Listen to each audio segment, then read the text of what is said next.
Ironically, when we was having a conversation about Glen Mills, you told me how you approached the game. You made your mark from a defensive. Yeah. Who gave you problems? Who was a problem to defend? At a Glen Mills or just period? You can go beyond that. Not, I don't want the streets though. I want Scholastic.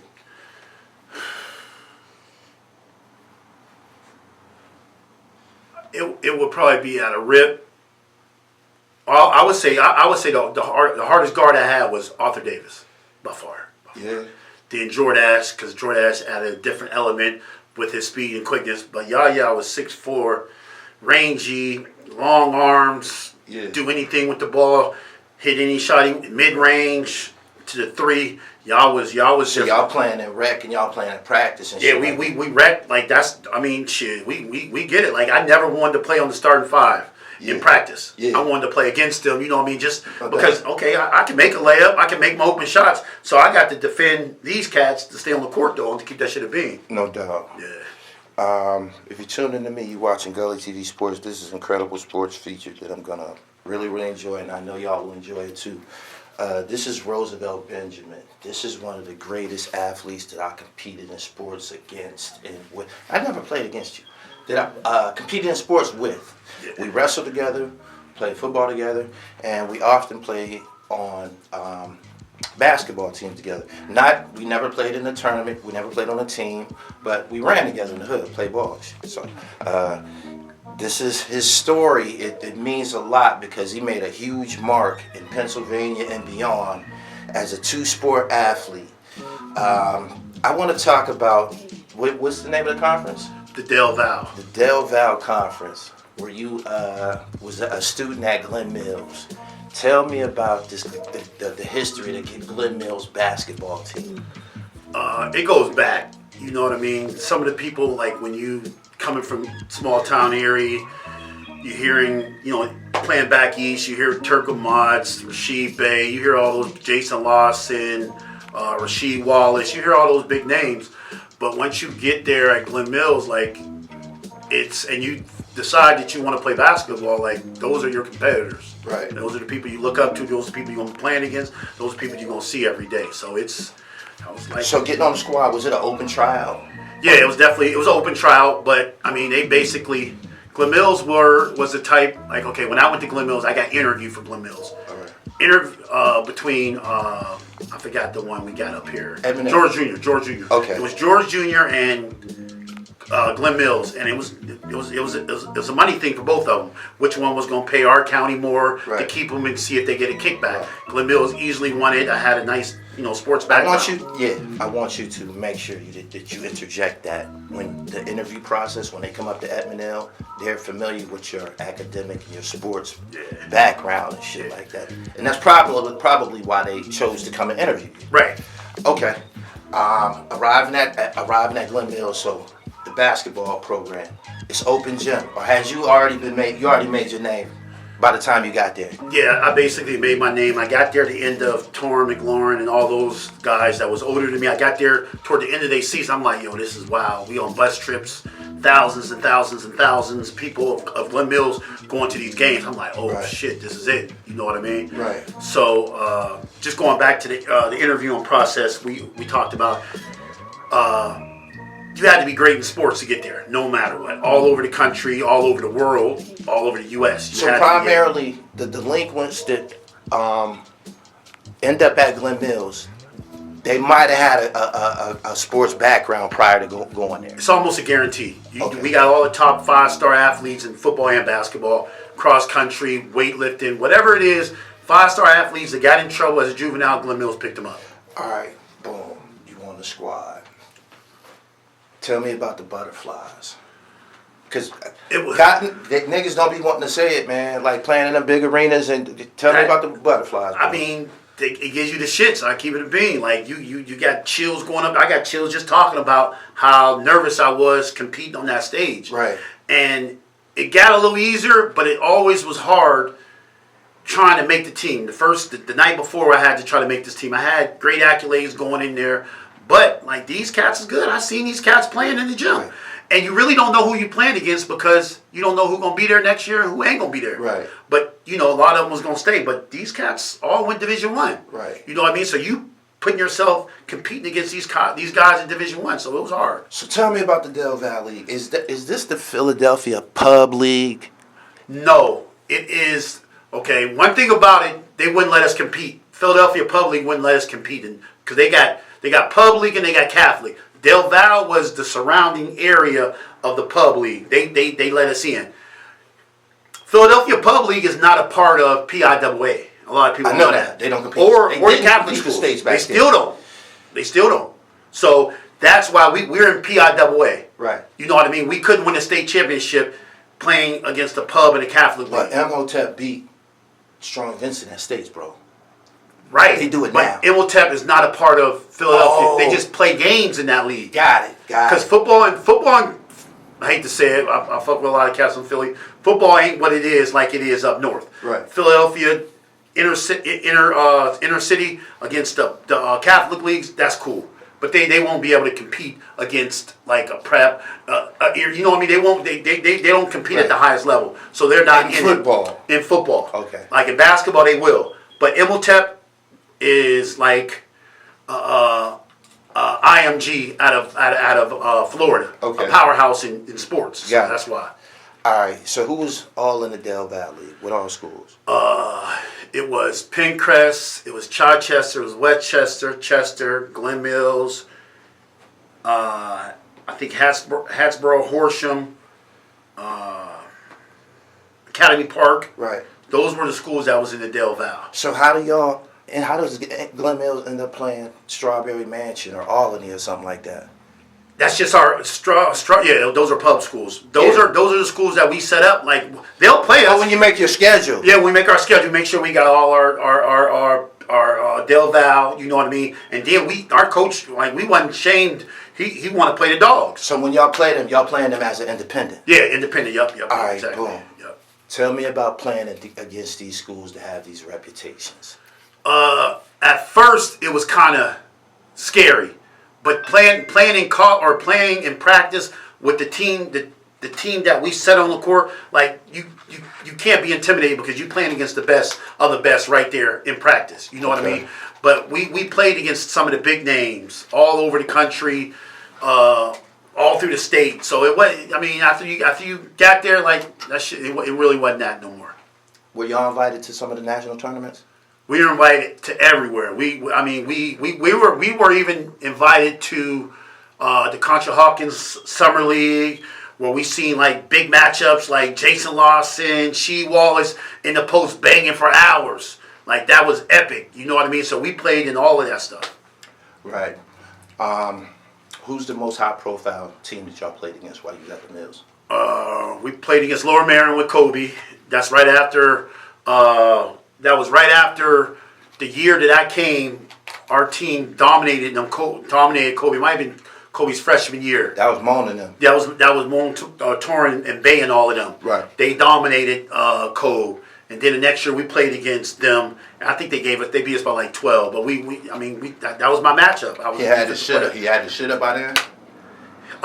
No, he was better, but I mean, he wasn't where it was probably a sophomore year. His junior year is where he got busy. I'm saying, when you came home from the Mills that summer, I think it was 94 or something like that, you was talking about him. Yeah. What did he do? Why was he such a conversation piece for you back then? He wasn't in the NBA. Right. He hadn't even played against prep yet. Right.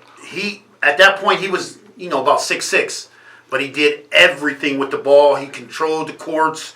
He made every shot. He was very confident and cocky too. He had the Philadelphia, the cockiness of, who Philadelphia is and their basketball style. Kobe had it. You know what I mean? When you say their basketball style, because I got it too, I absorbed it too. Mm-hmm.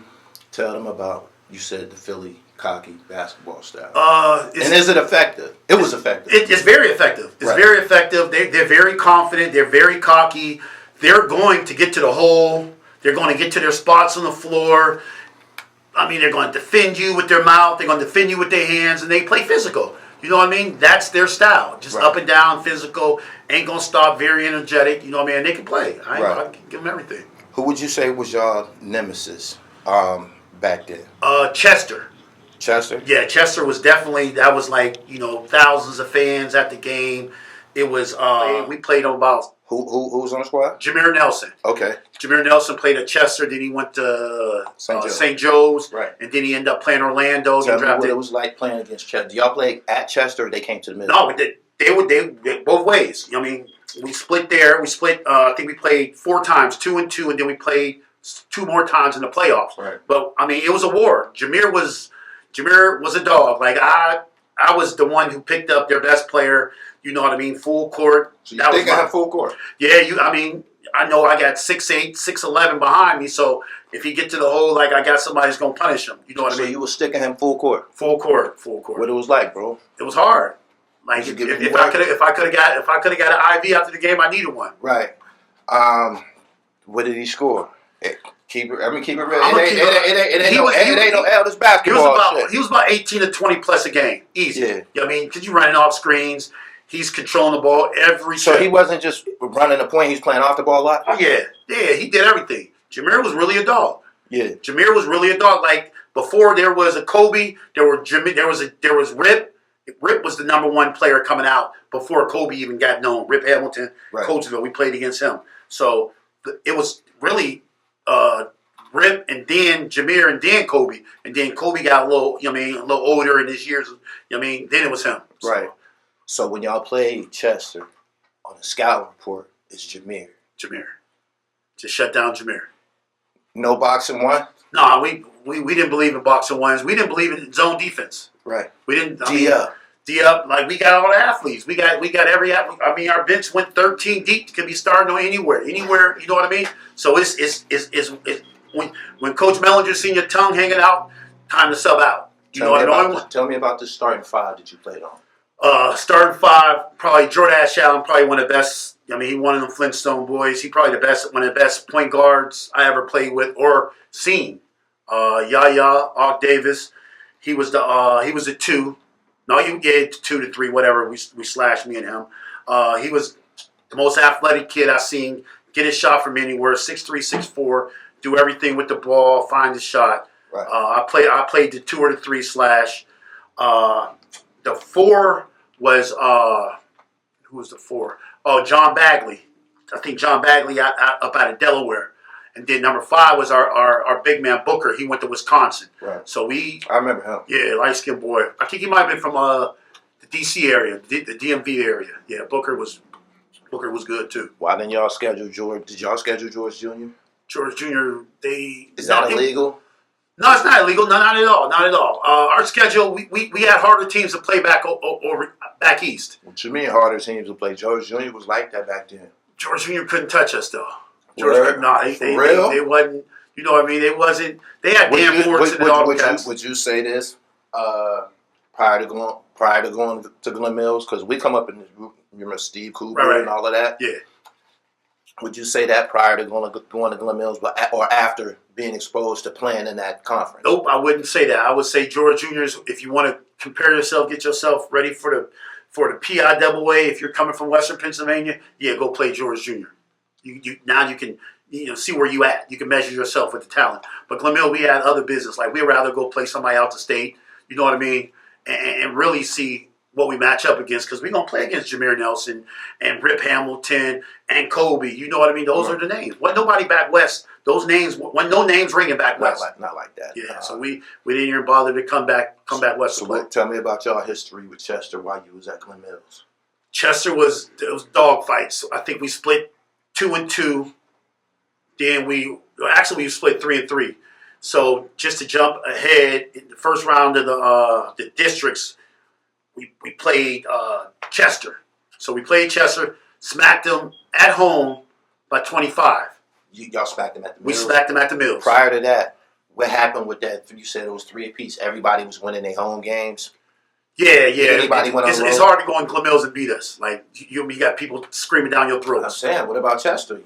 Did y'all go in there and get any victories? No, we ain't get none there. It's hard to play there. So everybody was winning at home? Everybody was winning at home. Got it. We won 3 at home. They won 2 at home. But the second round of the playoffs, we played at the Palestra. Yeah.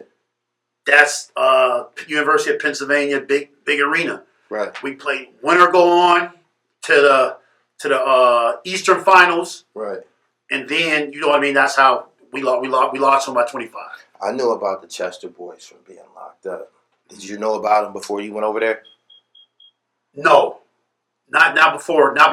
You know what I mean? Not before I got locked up. I knew anything about, them over there. Right. Because, basketball wasn't, we played it, right, but we didn't have the passion to play it, but we can if we had to. But tell them the history of this little town. It's a little town, and they basketball. Chester basketball is it's everything to that town of Chester, and they have great athletes. They play hard, they fight hard, they do everything hard. They scuffle, and they're good athletes, and they got a rich reputation of basketball. Before you got to how far did y'all go when you played with Jordash and all of those guys? That was the last game playing against Chester. That was the game before the state championship. So y'all lost in basically the semifinals? Yep, we lost it. To Chester in the semifinals? To Chester, yep, next week. Okay. Prior to you getting on the Glen Mills basketball team, were you aware of the history of the teams before you? I was made aware. Yeah. Once I got there in the middle or toward the end of the basketball season, I'm like, yo, these dogs, these look like big ass horses running up and down the court. And I'm like, they grown. Like, playing back up over here, you don't see bodies filled. Right. You know what I mean? And it's crazy because over there, everybody, at Glen Mills, everybody's filled out. So I'm the first people I see is Tor McLaurin, Bay, all these cats, Turco Motts, his Mystique is hanging over Glen Mills. He's at the games. He's working there. You know what I mean? So you see all these cats, and you're like, yo, these is grown men, the bodies. Right. You know what I mean? So it was, once you see that, then you actually play an interconference game, like, yo, these cats ain't even built like us, for real, right, like literally built. But explain Glen Mills' fitness regimen and the nutrition. Okay, Glen Mills, every sport had to get up at 5 o'clock in the morning for training, whether in season or off season. Get up, you work out with the power lifters, you work out with the track team, so everything is regimented. You eat as much as you want. Glen Mills got their own dairy, they got their own cows, they got their own vegetables, so the meals is like steak and spaghetti. Eat as much as you want. Athletes were superior to everybody else. We did what we wanted. We did how we wanted it. So ate what we wanted. So it was, it was like going to a Division II school, but there was a training table with the food. Eat what you want, fruit, vegetables, no bad food. So it was top of the line.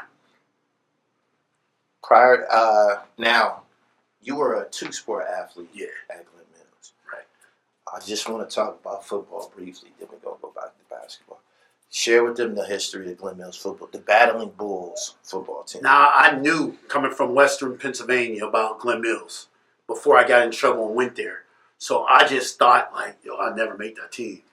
I had confidence in myself, but I just knew the mystique of who Glen Mills was. Yeah, they had a big reputation. They had a big reputation. They go play everywhere, play against everybody. They got them Texas boys. They got them LA boys. Yeah. You know what I mean? Georgia, like, they got everybody. You know what I mean? So I went there with a little pub, but it was a motherfucker making it on the team. I ain't gonna lie. How'd you go about establishing your name on the football squad? Keep it a bean. I was on some type shit like, yo, I ain't gonna play this year. I'll wait till I get back to PA. You know what I mean? Get back to Erie to play. Yeah.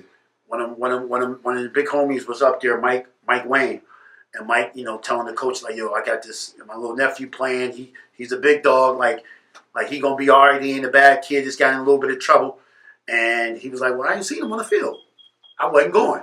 Right. So Mike, thumped me in my head like, get your ass out there before I call Miss Page. You know what I mean? So once I got to the field, I made a big splash, a huge splash. First couple of days, you know what I mean? I'm pounding shit. We had a running back. Damn, he had a Chester too. I forgot his name, but he was too old to play. He was 19. Right. Suber. That's his name. Right.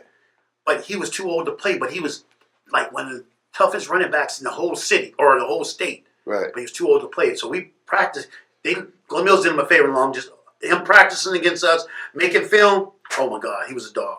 But me playing strong safety, coming down, punishing him, punishing everything that was running. So that's where I made my mark, and it was just like, okay, you earned your spot. So, hey, what's up? It's Ben Andy here, right here. I'm with Gully TV. Like that. Like that. All right.